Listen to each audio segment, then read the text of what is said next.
মেয়েদের অভিনয় যে কতটা ভয়ঙ্কর, মেয়েরা যে বেঈমান, মেয়েরা যে বিশ্বাসঘাতক। আজকের গল্পটা না শুনলে তোমরা বুঝতেই পারবা না। তো গল্পটা সবাইকে শেষ পর্যন্ত শোনার অনুরোধ রইল। গল্পটা একটা সৌদি প্রবাসী ভাইয়াটা চোখে পানি নিয়ে বুকে পাথর চাপা দিয়ে এভাবেই বলতেছিল, ভাইয়া আমি 2023 সালের জানুয়ারি মাসে সৌদি আসি। সব কিছু ভালোই চলতেছিল, নতুন দেশ, নতুন মানুষ, নতুন জীবন, সব কিছু যেন স্বপ্নের মতোই লাগতেছিল। এক কথায় আমি যেন একটা খুশির জগতে হারিয়ে গেলাম। ভাইয়া আমি কখনো রিলেশন করি নাই, ইভেন কোনো মেয়ের সাথে কথা বলতেও আমার কেমন যেন লাগতো, কেমন যেন লজ্জা কাজ করতো। এজন্য কোনো মেয়ের সাথে কথা বলার চেষ্টাও করতাম না। কিন্তু এখানে আসার কিছু মাস পরেই একটা অচেনা নাম্বার থেকে একটা মেয়ে আমাকে নক করে।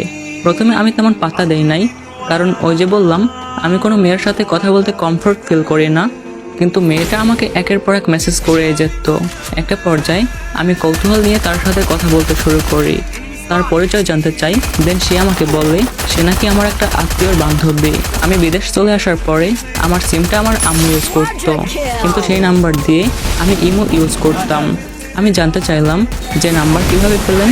সে আমাকে বলল যে আমার আম্মুর কাছ থেকে নাকি আমার আত্মীয় নাম্বার নিয়েছে এবং সেখান থেকে সে নিয়ে আমাকে নক করেছে। আমি কারণ জানতে চাইলাম। দেন সে আমাকে বলল আপনি নাকি অনেক ভালো, আমার বান্ধবী সবসময় আপনার প্রশংসা করে, এই জন্য ভাবলাম যে আপনার সাথে কথা বলি, একটু খোঁজ খবর নেই। ব্যাপারটাকে আমিও স্বাভাবিকভাবে নিলাম। তো কয়েকদিন অল্প অল্প কথা বলার পরে সে আমাকে তার পার্সোনাল জিনিসগুলো বলতে শুরু করলো। তার আগে নাকি একটা রিলেশন ছিল, সে নাকি একটা ছেলেকে প্রচুর ভালোবাসতো, কিন্তু অজানা কোনো কারণে তাদের নাকি ব্রেকআপ হয়ে যায়।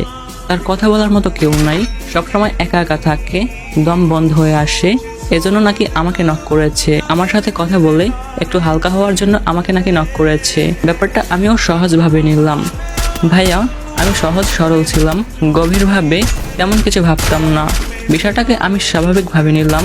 মনে মনে ভাবলাম যে সমস্যা কি, একটা মানুষ যদি আমার সাথে কথা বলে তার স্বাভাবিক জীবন ফিরে পেতে পারে, তাহলে বলুক, আমার প্রবলেম কি। এটা ভেবে আমিও তার সাথে কথা বলা শুরু করি, তাকে আমি সময় দেওয়া শুরু করি, কাজের ফাঁকে তার খোঁজখবর নিতে শুরু করি। এভাবে অনেক দিন কেটে গেল। সে আমাকে সবকিছু শেয়ার করতো। দেখতে দেখতে আমরা একে অপরের ভালো বন্ধু হয়ে যাই। একজনের মন খারাপ হলে অন্যজনে ভাঙাই। এভাবে অনেক দিন কথা বলতে বলতে দুজনের মধ্যে একটা মায়া তৈরি হয়ে গেল। কেউ কারোর সাথে কথা না বললে ভালোই লাগতো না। তখনও কিন্তু ওর সাথে রিলেশন করার আমার বিন্দুমাত্র ইচ্ছা ছিল না, শুধু ফ্রেন্ড হিসাবেই ভালো লাগতো, কথা বলতাম, বাস এইটুকুই। দেন একদিন হঠাৎ করে ও আমাকে প্রপোজ করে বসে। ও আমাকে বলে আমি তোমাকে অনেক বেশি ভালোবাসি, আমি তোমার সাথে সারা জীবন থাকতে চাই, তুমি আমাকে বিয়ে করবে। তার প্রতি আমার মায়া কাজ করলেও তার সাথে রিলেশন করার আমার কোনো ইচ্ছেই ছিল না, কারণ আমার বড় ভাই রিলেশন করে বিয়ে করেছে। এটা নিয়ে আমার ফ্যামিলিতে অনেক প্রবলেমও হয়েছে। আমার আম্মু আমাকে বলছে যে বাবা তোর প্রতি আমার অনেক বিশ্বাস আছে, তুই আমাদের স্বপ্ন ভেঙে দিবি না। আমিও আমার আম্মুকে কথা দিয়েছিলাম যে আম্মু আমি কথা দিলাম এমন কোনো কাজ করব না যাতে তোমরা কষ্ট পাও। আমার গ্রামের একটা মেয়ে আমাকে অনেক বেশি ভালোবাসতো, কিন্তু আমার আম্মুর সেই কথার জন্য আমি একদমই রিলেশনে জড়াতে চাইনি। এদিকে সে আমাকে প্রপোজ করার পর আমি ডিপ্রেশনে চলে যাই যে কি করা যায়। তার প্রতি আমার মায়া কাজ করে, আর সেও তো আমাকে ভালোবেসে ফেলেছে, কিন্তু আমি যে আমার আম্মুকে কথা দিয়েছি তাদেরকে কষ্ট দিব না, এখন আমি কি করব। ভাইয়া এমনটা ভাবতে ভাবতে আমি অনেক বেশি ডিপ্রেশনে চলে যাই। তারপরে অনেক চিন্তা ভাবনা করে সিদ্ধান্ত নিলাম যে না, আমি আমার ফ্যামিলির সবাইকেও ভালো রাখবো, আমি আমার ভালোবাসার মানুষকেও নিজের করে নিব। ভাইয়া তাকে ভালোবাসার মানুষ বলছি এজন্য যে তার সাথে কথা বলতে বলতে আমি তার মায়ায় পড়ে যাই, তার প্রতি আমার মায়া কাজ করতে থাকে। আর কারোর প্রতি মায়া তৈরি হওয়া মানেই ভালোবাসা সৃষ্টি হওয়া। যাই হোক, পরে অনেক ভেবে চিন্তে আমি তাকে বললাম, দেখো আমি তোমাকে একটা শর্তে বিয়ে করতে পারি, আমার সব কথা শুনতে হবে, আমি যা বলবো তাই করতে হবে, যেমনটা বলবো তেমনটাই করতে হবে, কোনো ছেলের সাথে কথা বলা যাবে না, প্রয়োজন ছাড়া বাসার বাইরে বের হওয়া যাবে না, সবসময় পর্দা করতে হবে, নামাজ পড়তে হবে। এমন কথা শুনে সে যেন আনন্দে আত্মহারা। সে আমাকে বলে তুমি যা বলবা আমি তাই করব, তোমার সব কথা শুনবো, তুমি শুধু আমাকে বিয়ে করো। দেন আমাদের রিলেশন শুরু হয়। সত্যি বলতে ও আমার কথা অনুযায়ী সব কিছু করতো, বোরকা পরতো, পর্দা করতো, প্রয়োজন ছাড়া বাসার বাইরে যেত না, এক কথায় আমার মনের মতো চলতো। ওর এমন আচরণ দেখে আমি ওর প্রতি পুরোপুরি আসক্ত হয়ে যাই।